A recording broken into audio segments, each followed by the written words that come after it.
தை மாதம் வெள்ளிக்கிழமை அன்று கட்டாயம் இந்த பொருள்களை மட்டும் வாங்க தவறவிடாதீர்கள்.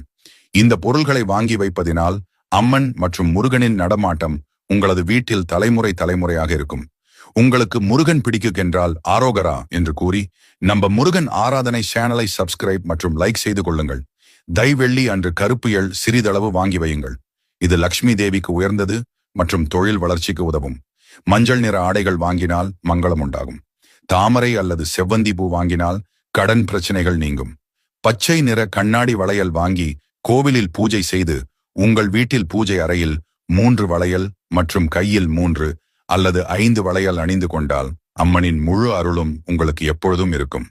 உங்களின் வீட்டில் தெய்வ நடமாட்டம் இருந்து கொண்டே இருக்கும்.